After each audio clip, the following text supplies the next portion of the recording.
So, good morning, everybody. Thank you for being on the call. We have about 15 people, which is absolutely great. And the subject today is leadership. And leadership is one of those subjects that I find, doing what I do, is everybody's got an idea about leadership or a different take on it or a different style. We can talk about empathetic leadership, we can talk about red leadership, and all things in between. And what I've done with this workshop, I hope, is just design or to promote a framework in which you can use your own leadership style. And this is something I use with clients and customers over the years. They tend to find it quite helpful as a framework, and you can take it into your business if you choose to as well. So to kick off with the first idea, if you like, is if you imagine your business is a sports pitch. It could be football or tennis, whatever. It doesn't matter what the sport is, but it represents by a sports pitch. And each of the boundaries on this pitch are defined by four key areas of the business. And these are things that we need to have, in my experience, defined in our company and also bring into the conversation of the business as well so people know what's expected. And the first one is vision. What is the vision for your business? Where do you see the business being in the next 3 years, 5 years, 10 years? And this is something that when you look at it either from a senior exec perspective or a business owner perspective, the vision you have for the business is probably a reflection of the vision you have for yourselves, because you're in business, you're having a career, whatever it is, to achieve something you want to do. So this whole model can be used. Lynn and I use this to go through. Lynn's thrilled about using a football pitch, I can tell you, but as a principle of for our own lives as well. How do we end up moving from the UK to the US to France, as you know? Well, we had a vision for it. It was always part of the plan. We had something we wanted to achieve, go on an adventure. So we had a vision personally, and then we have a vision for the business. And the reason for that is what I found is that I need to have a personal vision first, vision for the family, vision for us as a family unit. Whether I'm an executive or run my own business, same thing applies. And then the vision I have for the business is what supports the personal vision. And Richard, I think Richard is on the call here. We were talking a little bit earlier today about choosing the right thing to do, choosing the right vision for family and for business as well, and they need to be aligned. So, in your business, what's the vision? Where do you see the business being? Are you going to be a global player? Are you going to expand? Are you going to have offices everywhere? Are you going to help a number of people? How do you see the business? How do you see it being in the future? And this can be a vision board, it can be a picture, an image. We talk about the picture on the fridge door into a personal development. What are you shooting for? What's the thing you want to go for? Or the dream board or the vision board. And this is what it really means. A lot of companies have a vision statement. I walk into reception in some companies, it doesn't matter where they are, but into reception, I see there's a vision statement or a mission statement on the wall. And I say to the guy on reception, great, what's this mission statement you have? What's the vision statement? And they have no idea what it is. They have no clue what the vision and mission of their organization is, because you just get written on a bit of paper, stuck in a frame, and it means nothing. So part of this is really make it very, very clear to people in your team what is your vision. And I say it's your vision. You're the team leader, you're the manager, the director, or the owner. This has got to be your vision. This is you set the vision for the business. Where's it going? And what's it look like? How exciting is it going to be? But make it into a picture. Make it vibrant. Give images. Give structure. Give color. Don't just do a little bland, comment somewhere. What is the vision? What gets you excited about your business? Why are you doing this? What gets you all, out of bed in the mornings, if you like, especially on a day like this when it's grey and pretty horrible. So first job is vision.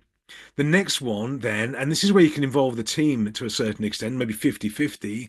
The next one is the mission. The mission for the business. And the mission is, well, how are we going to do it? Now, if I, for me, I'm in the training and coaching business. So my mission then is to create, workshops and events and training and coaching that's world class and different and unique and special and, leading from the front in my sector. If you're in the financial services sector, there'll be the same sort of thing. What is your mission? How are you going to achieve this vision that you've created? What is the how? How are you going to do this? People need to know what's expected of them. If you're in martial arts and the fitness world, how are you going to do this? How do you bring it to life? If it's in military terms, the mission is, well, we're going to take that hill. Well, how are we going to do it? The vision is the hill. The mission is how do we do it? What tactics are we going to use? What's our strategy going to be? Are we going to be into franchising world? Are we going to do acquisition, mergers? Are we going to buy other companies? What are we going to do? The mission is how we bring it to life. And this, again, in my experience, is where a lot of companies miss out on. They don't tell people how we're going to do it. They have maybe a vision. We're going to be this, we're going to be amazing and wonderful, but they forget the detail and the structure about how we're going to do this. What is our strategy? What are our tactics? What's our timeline? What are the expectations of me as a manager in the company, or an expectation of our suppliers, our clients and customers? What's our mission? How do we bring this all to life? It's the how do we do it? And this is where you should involve the team in this, because they have the best ideas. So you as a leader, you set the vision. That's where we're going to go. That's what we're aiming for. The mission, bring the team together, because they will know things that they can bring to it. You will as well, but bring the team on board. Let them know they can contribute, and they can, have a say in it. They can choose things that you don't like or do things differently. And once they own the mission and how they're going to do it, I almost guarantee if they have ownership of the mission, they will work harder, be more successful, be more, participate more, because it's theirs. They have this ownership of the whole thing. And I think part of the lesson for lots of leadership and management teams is involving people in this process at the earliest possible stage to contribute and make a difference. So the two boundaries of this pitch so far is vision and mission.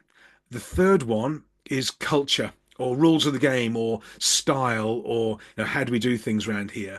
And again, this is something that, in the absence of a defined culture document or rules of the game, it evolves anyway. Every organization has a culture, a way of working, a rules of the game, things that we do. So as leaders, we need to define what it is. So in our business, for example, as most people maybe who know as well, one of the rules we have, our culture, is we will always be on time or early. We're never going to be late. So we've been doing this now for 21 years. We have a rule. If I'm late for an appointment or a meeting or a session or something like that, if I'm ever late, we obviously apologize, but it's not okay for me to be late. That's one of our rules. If I am late, we give that person a bottle of champagne. And I think in the last 21 years, I think we've done it 5 times. I've been late 5 times. So once every 4 years, I'm late. And it was only like a minute or something, so it's not too bad. But these are what are the rules, the principles by which you're going to be judged. Honesty, integrity, success could be a culture thing, flexibility, support, engagement, only saying things about people as if they were there, for example, how we treat each other when they're not there, gossiping, all this type of thing can be laid out in the culture of the organization, the spirit of the organization. Is the organization, a safe space for people to come and work in? Is it attractive? Are people saying good things about us on social media? Do we only say nice things? If we have a problem with somebody, what do we do? Do we bitch and complain about it, or do we have a process we can go through to open up the challenge and bring it to the fore, so we can define the culture of the organization, the rules of the game? How do we do things around here? One of the key ones for me, it's a bugbear for me, if you like, is one of those things. But given my training, my background, is timeliness.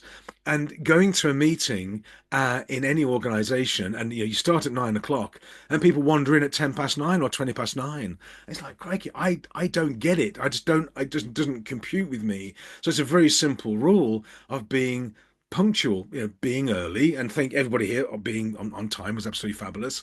But one of those rules. So what rules? What culture do you want to have in your organization that supports the mission and the crew and the team to enable them to achieve the vision?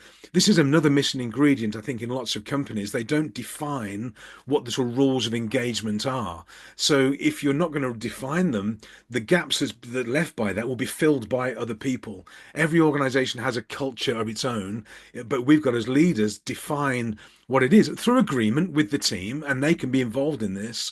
I was involved in a franchise organization, as you may or may not know, some years ago now, and we defined for the global franchise, it was called 14 points of culture. And it was just laid out: success and integrity and honesty and everything we wanted to hold as being valuable to the team. We had it defined. And then we held each other accountable to those rules. And I'll touch on that in a second or two. But for example, if you have mission laid out and the culture is clear, and let's say somebody isn't playing by the rules that have been agreed, well, what do you do with them? Is it okay for them not to play by the rules? No, probably not. We have to be accountable to the culture as well, and accountability is a key thing to build in. One of the things that I've seen, I'm going to talk about on the next slide, is how we bring this accountability to life. And I was visiting a warehousing business over in the UK on the south coast. I'm with the MD, and he said, "I want to show you around the warehouse." So we went out to the warehouse, across the car park, into the warehouse, and we weren't wearing a high vis vest. He didn't wear one and didn't give one to me. We walked in. One of the forklift drivers came along and he stopped us. And he said, "I appreciate who you are. I get it." He said, "But time out. I'm not letting you into your warehouse without hard hat, high vis jacket." And that was it. And he wouldn't let us through. And I said to the guy, I said, "That was good." He said, "It was brilliant. That's what we do. They can challenge anybody, whether it's health and safety or whatever it is, but anybody can challenge anybody on the culture and the rules of the game." And this is part of the challenge for us as leaders. When we can devolve responsibility out there, we're going to be held accountable to it too, and the team hold themselves accountable to it. So we need to be quite careful what we put in there, but that's how it can absolutely show up, which is a real true test of a team when it enters the conversation of the team at team briefings, team meetings. How do we bring it to life? Well, accountability is one of the key phrases we can use to hold ourselves accountable to it. But as leaders, we've got to be held accountable to it as well. There's no point in us having rules for them, if you like, and also no rules for us. For what we do, and this may apply certainly if you're in the service sector for clients and customers, we apply the same principles to our clients. I can't work with somebody if they are, for example, always habitually late or forgetting appointments or they're not being straight. I can't, it doesn't work that way. So we filter who we work with, and we'd use this as an example of how to work with people that we like and do well with us. And maybe the same for you. And we've got maybe students or customers or whatever it is. When your culture is really clear, you'll spot people that don't fit with the culture, either as team members or clients or customers, or equally importantly, suppliers as well. We have some fabulous suppliers that think like we do. We trust them, they trust us. And that's how it works. We have the same rules, the same culture way of working. And you can soon spot if somebody comes to the business that doesn't fit because they're this dysfunctional, and that throws everybody off course. So culture, we can define it. I can send over to you. I'm just thinking aloud now. There's a document out there of an example of a culture statement. I can send it over to you. But it's really sort of define it, but do it with the team. What rules would the team like to work to? What are their principles and expectations? How is it going to work as a team structure? And whatever they choose and you choose with them, that becomes documented and then it's brought into the conversation of the company, and then we're held accountable to it. We can change them, we can modify them, we can update them. Like an amendment, it's like the Constitution, if you like. We can amend them and change them if they don't fit or they're not fit for purpose over time. But as a start point, the culture has to be really clear. So three boundaries now set.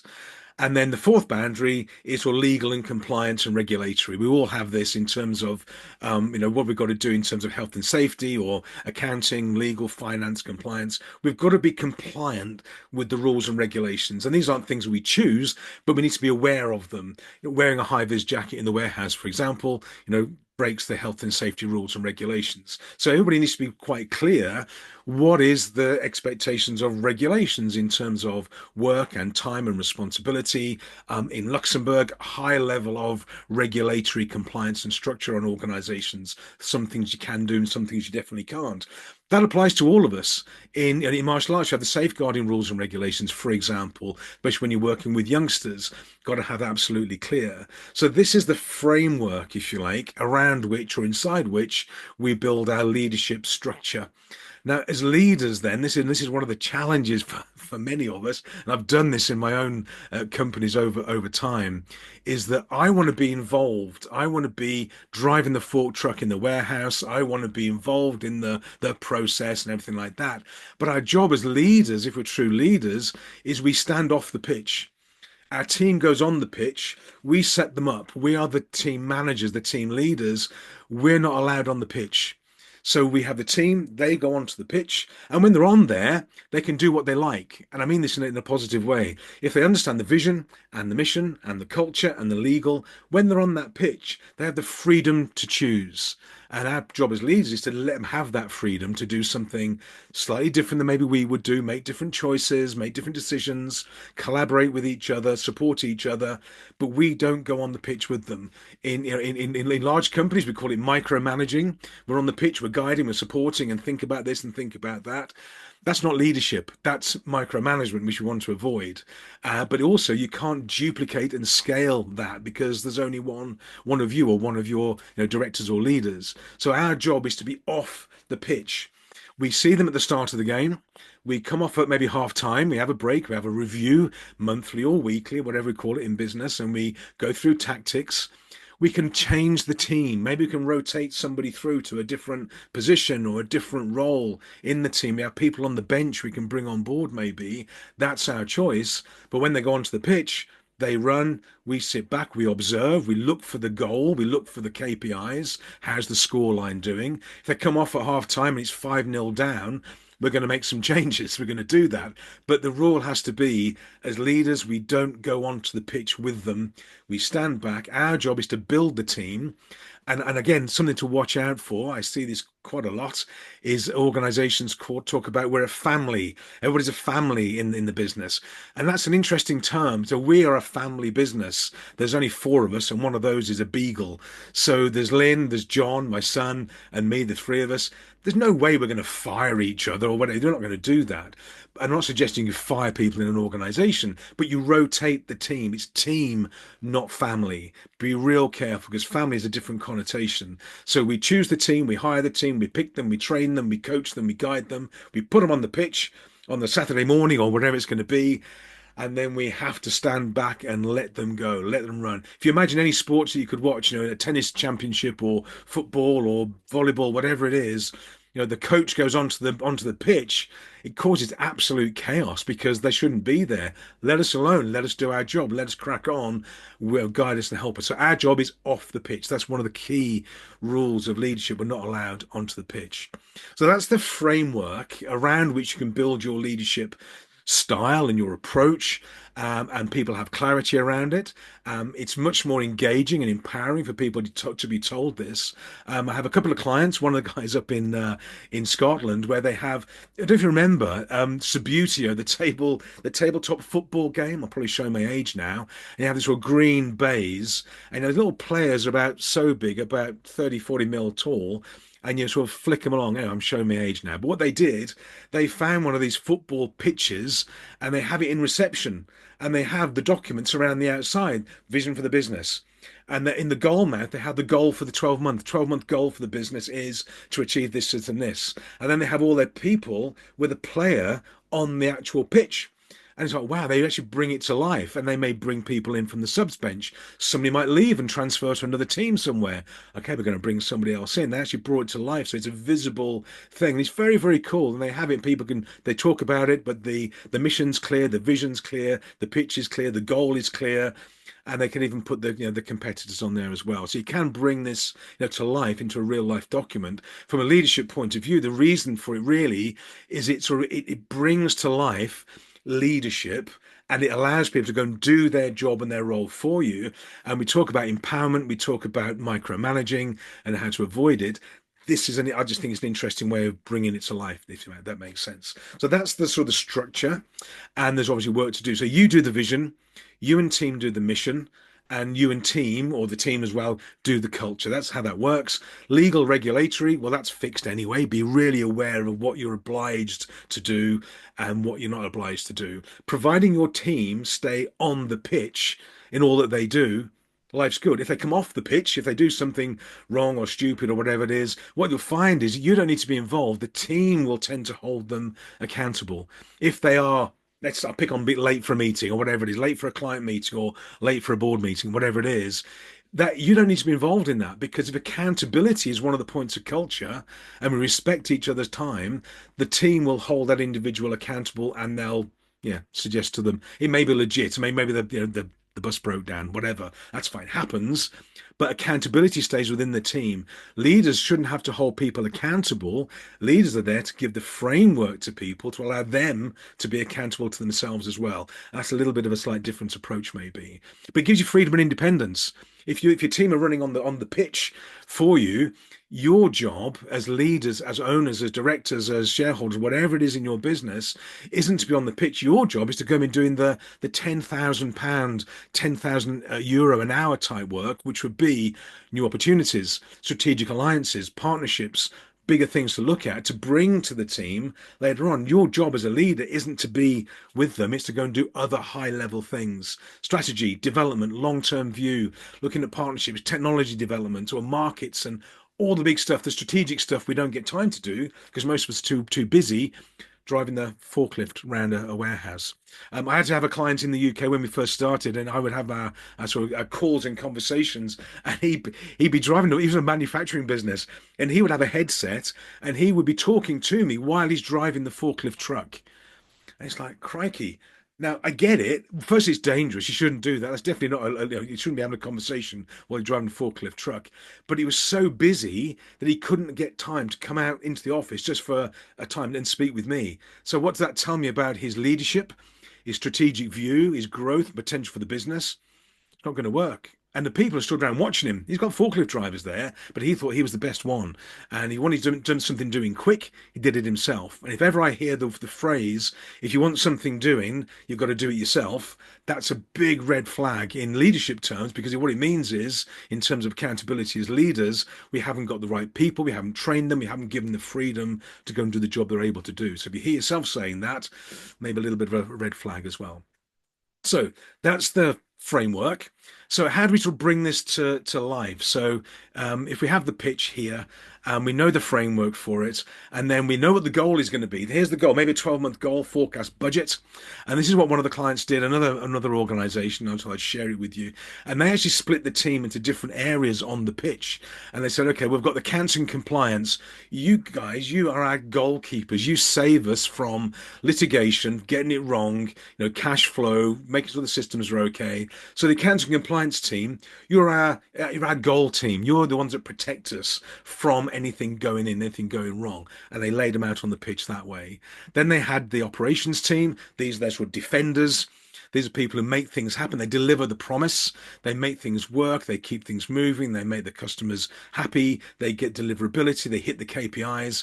And these are the people that do the engine room or the back office within the organization. They laid it out on the pitch there. And then they have their marketing and product development team, innovation, creativity, marketing, lead generation, building the business so they can attract new prospects, new clients, new customers, new projects coming to them.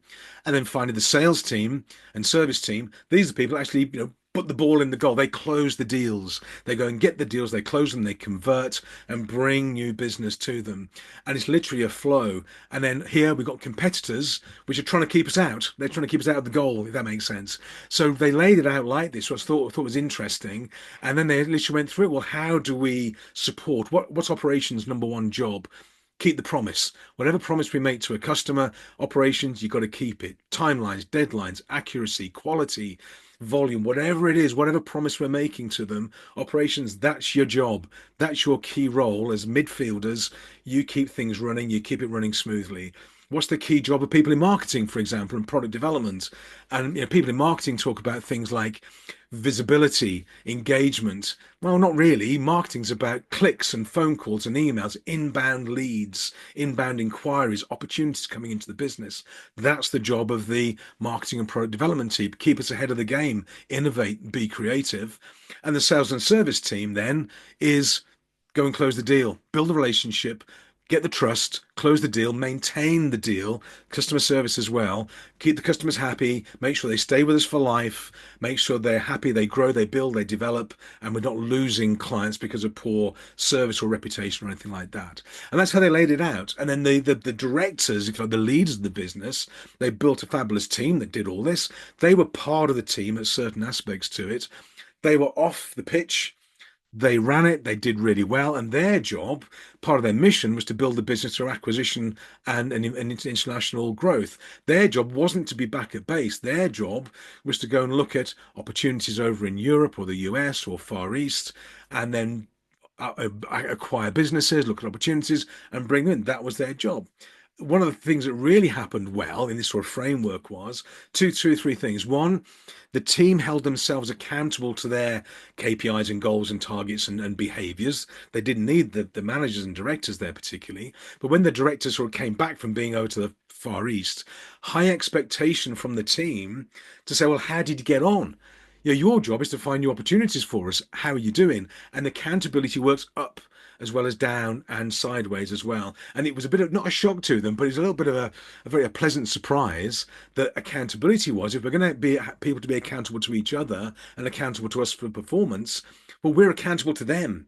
I'm as a leader, I'm accountable to my team to do what I'm committing to do, and they'll expect me to perform in my role as well. So this is how it's sort of cyclic accountability really works. But once the framework is set, the roles are defined, targets, behaviors, vision, mission, values all set.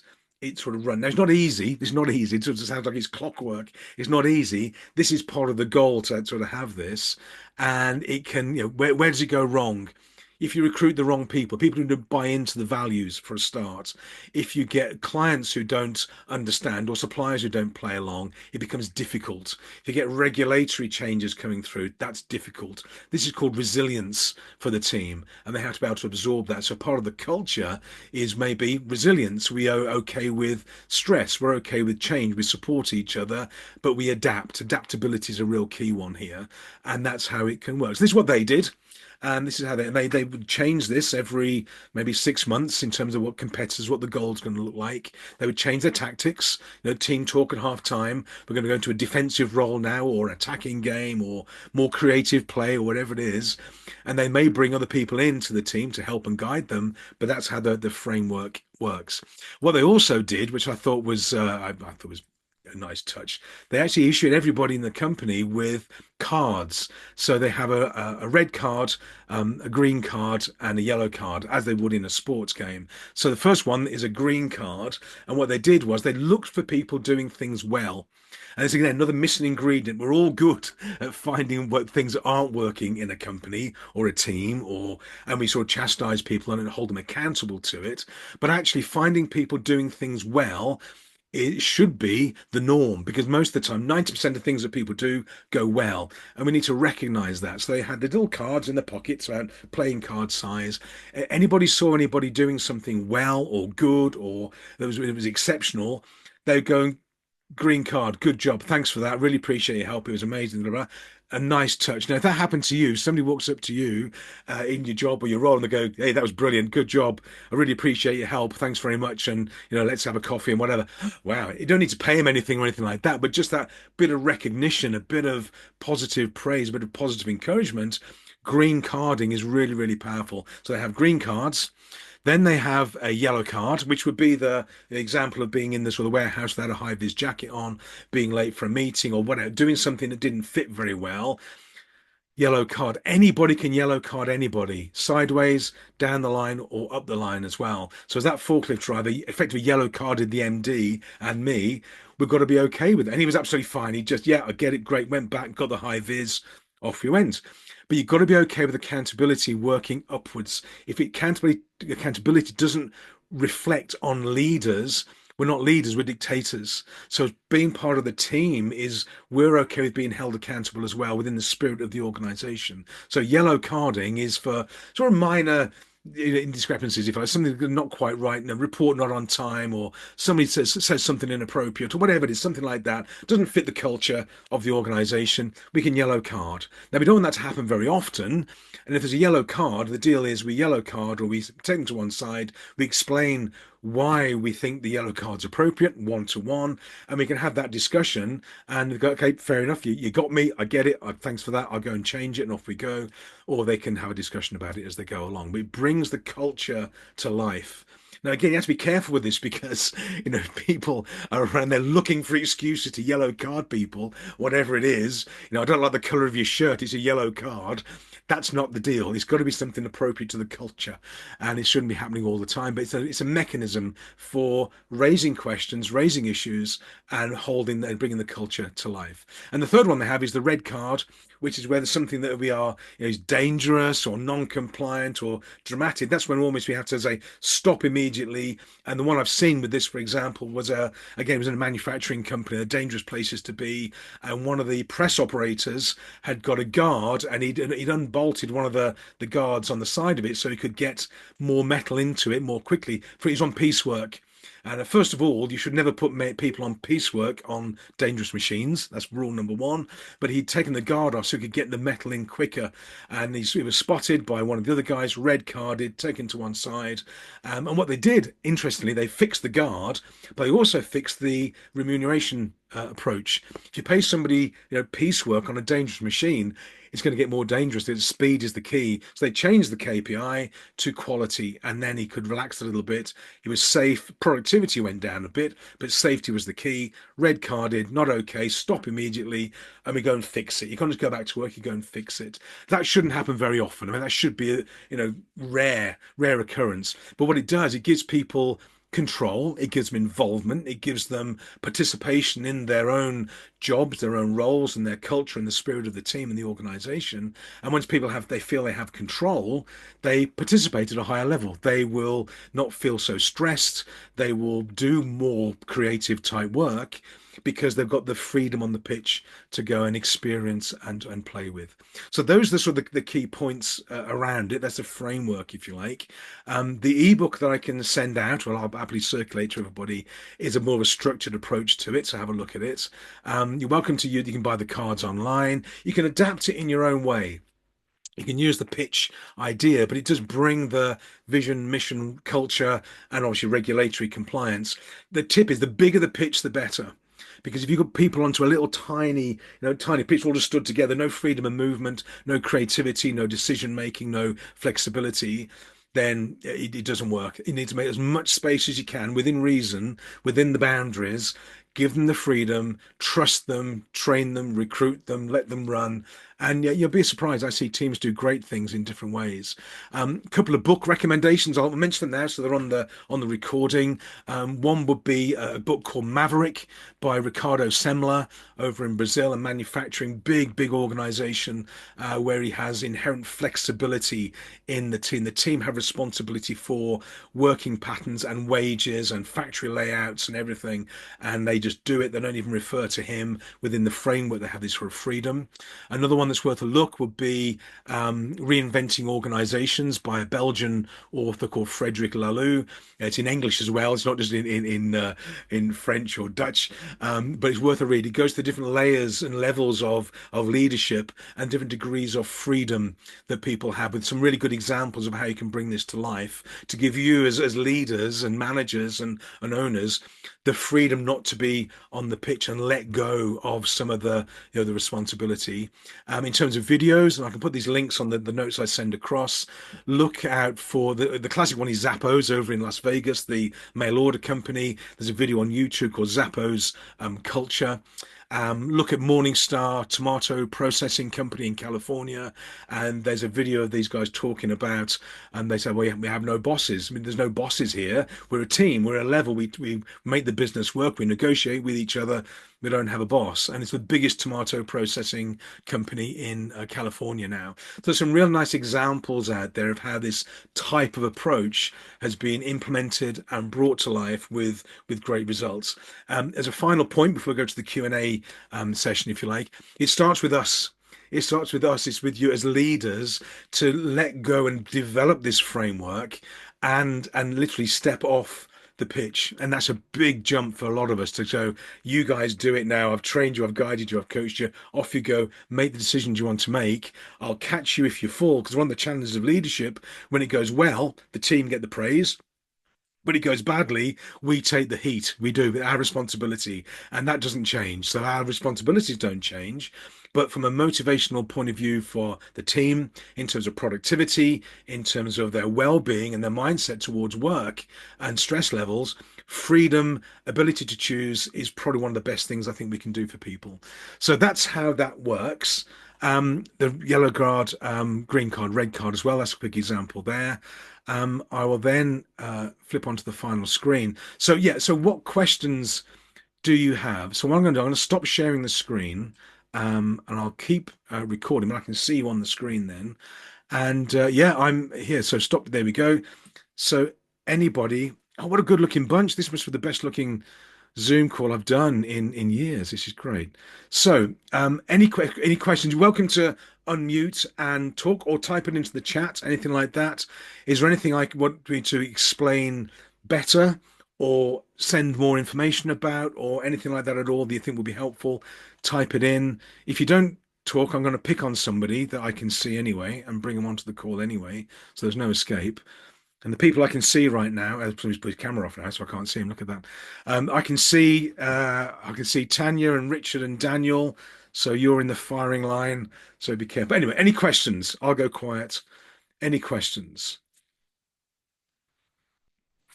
Look at this stunned silence. Yeah, Daniel, thank you. Bless you. You're my favorite now, Daniel. Thank you. I was yeah, that was like very useful and like took lots of notes, so thank you. Great. Thank you. Um yeah, just trying to relate it back to us, and I was thinking like throughout actually like part of the leadership role, then like you've got the football pitch where all the actions take place, but you Yeah, need like someone needs to arrange a fixtures for games to be played. So like finding the work is kind of the love it. finding the coach, and like trying to compare it to like martial arts Yeah. and yeah, like dance industry as well. Then I think, with thinking martial it arts, for example, I mean, the same rules apply to the account, the dojo, with the mat. That's the same thing, whether it's a sports pitch or a martial arts academy, the same thing applies.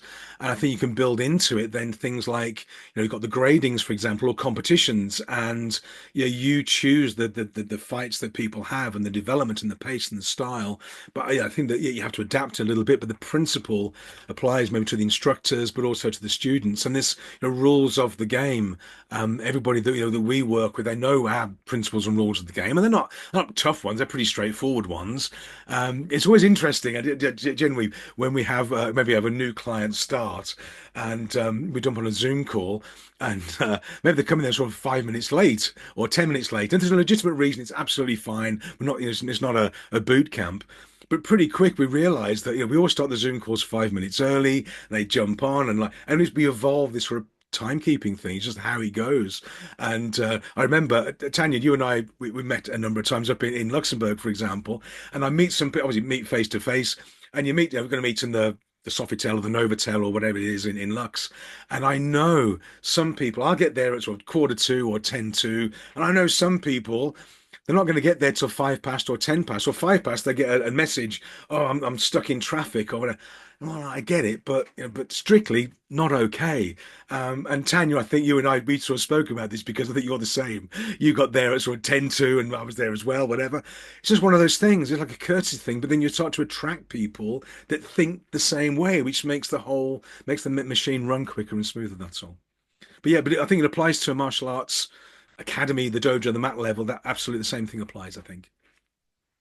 make sure like yeah, I think like, having the boundaries for people to operate in, like we've always given like freedom to sort of act as you want, and like the sort of pay structure for us as people are paid on Yeah, performance, like paid on the results they get. But absolutely.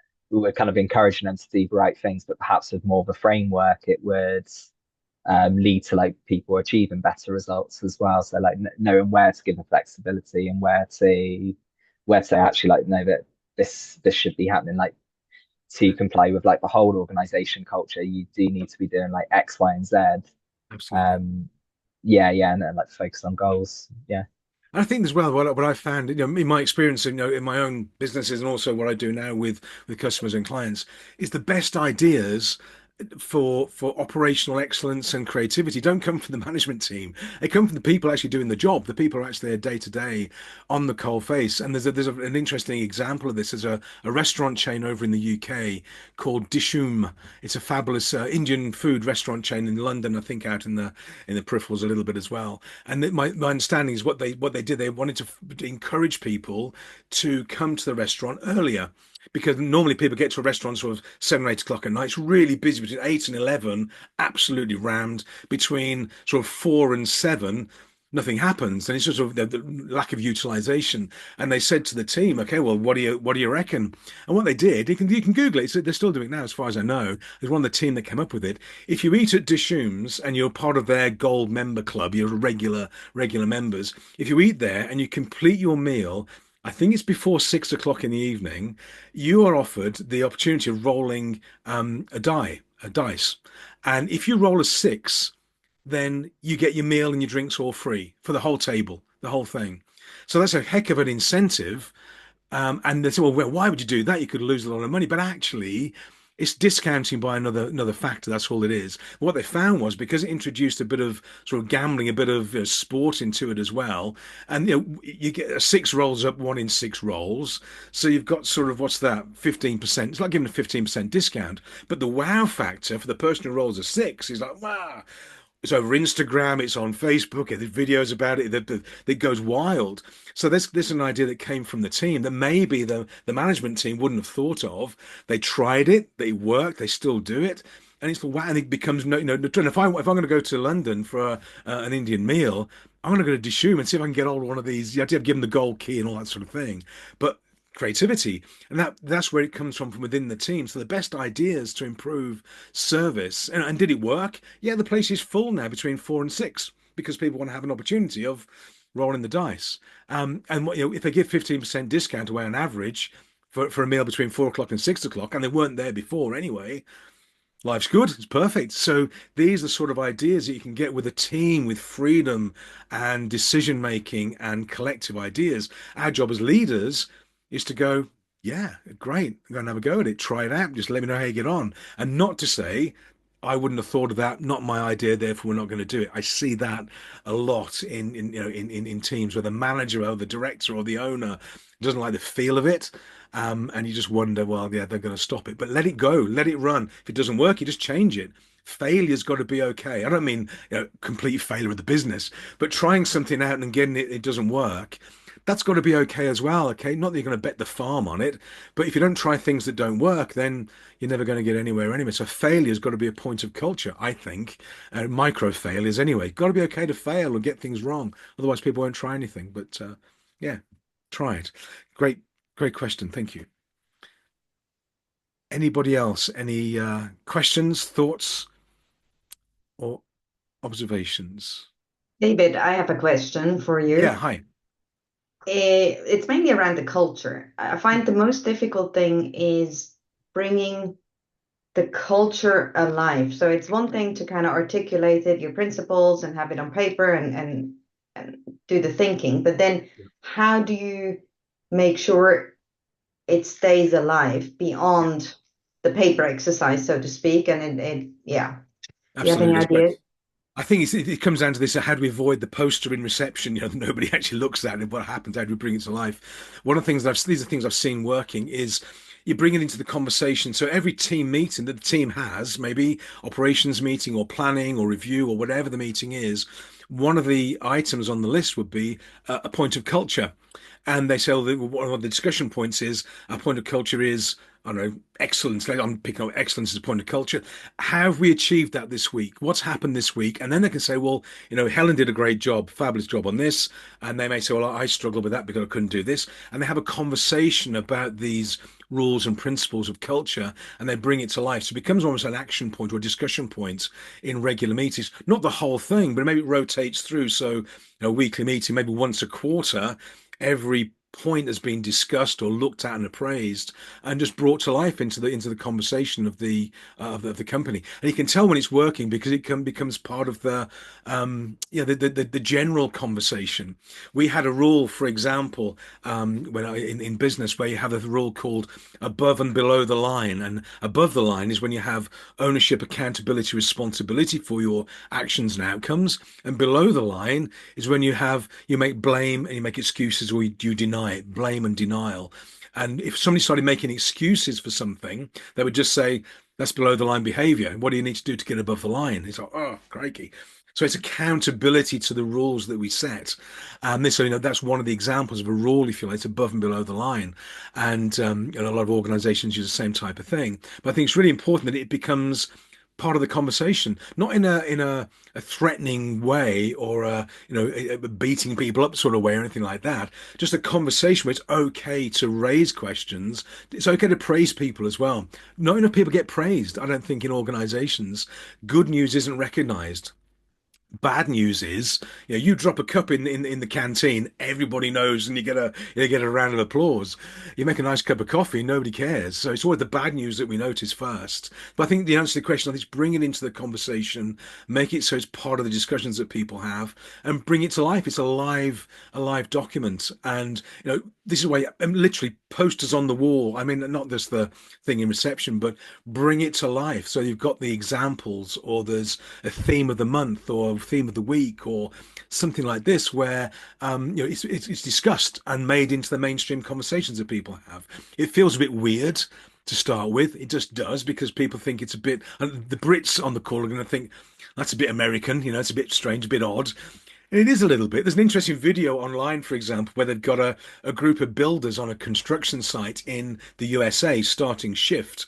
And they're all good. They're all in, and I know they do this because I've been there. I've lived over there. All these guys and gals are stood in a circle, crane operators and the builders and the plumbers in a big semicircle, 20 of them all together. Team leader at the front, giving out the briefing for the day, praising a few people for excellence of work and all that stuff. Then they start doing some Tai Chi and stretching, and they'll do this in the morning. And off they go. They give themselves a round of applause, pat on the back, hurrah, off they go to work. Equivalent video of a British team of builders showing up for work in the morning, and let's just say it's not the same. It's just not the same level of spirit, and it's unfortunate. I'm sure there are British builders that are fabulous, but it's not the same thing. And it's when you bring it to life that's when it happens. Then you have the accountability to it. So bringing it into the conversation, I think, is the key. Gosh, didn't know I could talk so much. Does that help, Tanya? Sorry, does that help? Yeah. So the conversational piece, I think, is the key. Okay. Any other thoughts, or is there anything else I can send anybody? I'll the video, the deck, ebook, and some of the notes and bits and pieces, or any other questions? Something anybody else I can pick on. Daniel, yeah, you're still my favorite. Thank you. Yeah, I was just thinking, like with building a team, like yeah, the importance of building a team, and I suppose like using like as much help as you can get from like whether it be volunteers or like within a class setup, like there's probably not the funds to like employ different people for all the different roles. Yeah, So we end up with like one person being like they're the leader, also trying to do everything on the pitch. yeah, So yeah, trying to get them to focus on actually like making sure they can use like find help. absolutely. Um, then yeah, like so it's they're managing a small team of people who might be volunteers. Yeah, It could be a bit harder to get the kind of get the results, like get people bought into the culture or have them as like, accountable. it So can be. No, if there's yeah, any tips on yeah, no, it's a good point. In saying that, I mean, yes, I absolutely, I see that. But if you look at some charitable organizations, for example, and they do amazing work because they have a cause or a purpose to work on. I think this comes back to the power of the vision and the purpose of the business. And if they buy into that, what are we building? Where are we going? It struck me, as you know, when Russia went into Ukraine, we first weekend we drove over there with a Honda Civic full of just dried milk and soup. Anyway, we put the idea out there, and I was amazed. And none of us got paid for it. We ended up with a fleet of 10 vehicles. We raised about 75,000 euros, and we did 10 runs. Sorry, 6 runs over to Medica on the border in Poland, and we took a team photograph. Of everybody, all these drivers, we had people from Belgium and France and the UK, all volunteers, and the spirit was amazing. And then the reason for it was we were talking about this with one of the guys who lives in the village here, and he's a director of Villeroy and Bosch, and they kindly subsidized a lot of our transport for us. And I said to him, why, what happened? How did we do this? What, because it was just an idea. And he said, he was interesting. He's a senior director there. He says, because people care. I thought that's it, and that's probably what it is. People care about the business, the role. Now, there's not going to be their lifelong work, maybe, but if they care about the vision and what they're doing and they buy into it, even if the volunteers, it's not quite straightforward, but to me, if the volunteers can work just as effectively if they buy into the cause and the vision and they care about it, that's when the magic can happen. And people do amazing things without without being paid for it. And almost if you have to pay people to show up, that's the only reason they come. Well, that's obviously people need to be paid for what they do. I'm not suggesting they don't, but if the only reason they turn up is because you pay them, and it's interesting. Some HR people will talk about compensation. It's compensation plan. Whereas compensation for the hell we're going to put you through shouldn't be like that. I mean, pay is reward. Shouldn't just be compensation. But if people care and they buy in, first, I think you'll attract people who buy into the vision and they will participate. It's different. I did take your point, but I think with the vision's clear and they care enough, I think they'll still do a great work for you. Yeah, so you need to be like sharing your vision and like making it public to like Oh, attract people to you and absolutely. yeah, yeah. Yeah, loud and proud. That's The it. vision should be loud and proud, and pictures and videos and content, and the leadership team should talk about it and spread the word. And people go, "Wow, that's amazing! That's what they're doing." And it's not about. It's not. I say it doesn't matter who they are. I am going to pick on Jennifer in a second because she runs a big company in Luxembourg. But one of the big company in Luxembourg said, "Oh, well, our vision is to make profit for shareholders." I thought, well, I get that. I understand that's what you're here for. But that's not really, not the most engaging vision in the world. It's what you've got to do. It's the consequence of what you do. But don't expect people to be excited about, building shareholder equity. That's not really going to get them excited. But whatever the vision and the purpose of the organization for the team and for everybody involved, yeah, circulated, absolutely. Thank you. Okay.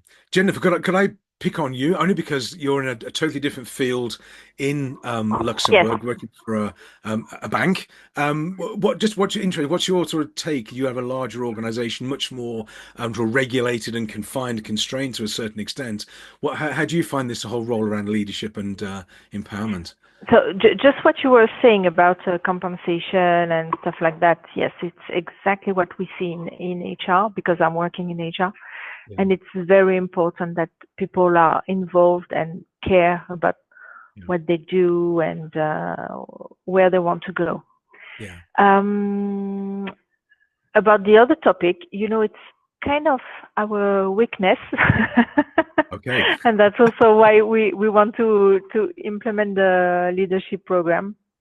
Right. Okay. I can help with that. No So sales pitch here, but I can. yes, I know.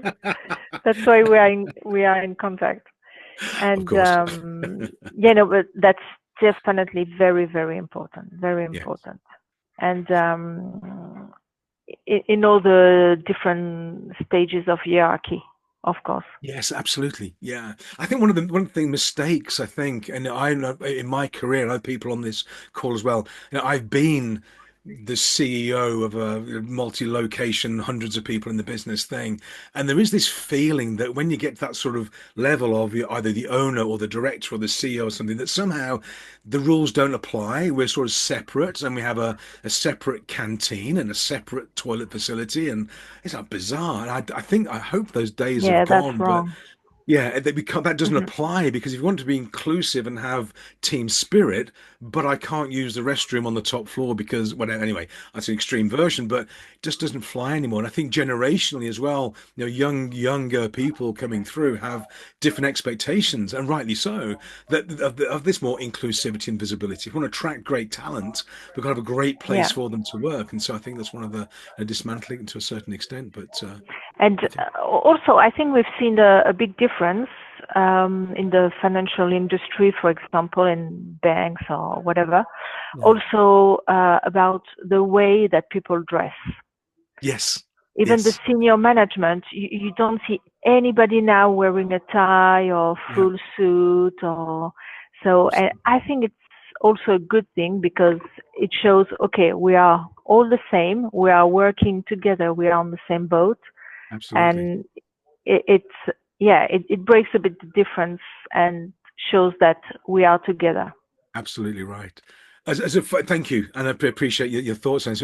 I did some work some years ago. I was invited to go to a company called BNY Mellon, as they would call it, BNY now in Lux, big American bank.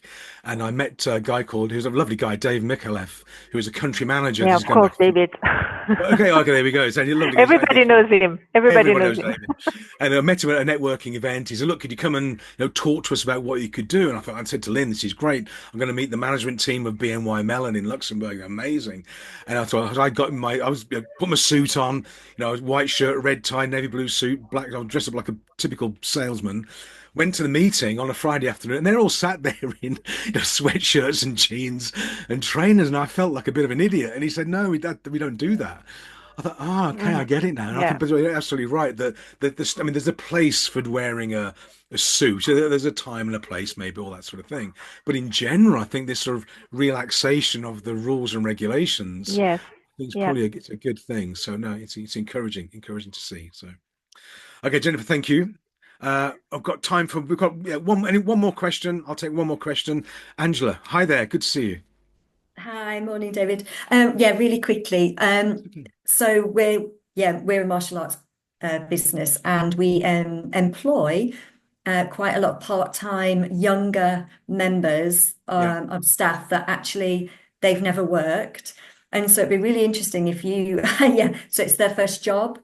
They're either instructors or they're just in the reception and they're face to face with the customers and the parents or students. And so I think that probably, and like you say, actually, I'm an older person, so they're I don't believe you. they're a generation that does have expectations, and it's possibly different to when I was their age. So it's Yeah. kind of, is there something, how can we connect and engage and create the culture that's appropriate for a younger group of employed staff? That's a great question. I mean, yeah, I think about half an hour to go now. We're fine, but no, it's a Yeah. great question. This is happening in a lot of organisations where younger generation are coming in. Two things. One, I think it's a big positive for that because they haven't Mm, got to unlearn all the stuff that maybe we'd have to learn. I would be a nightmare employee now because I've got too many bad habits. I know that.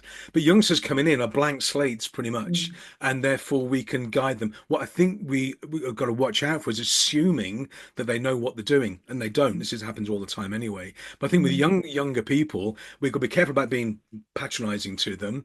mm, I see a lot of press around Gen Z or millennials or whatever it is. They don't have the same standards and work ethic and blah blah blah.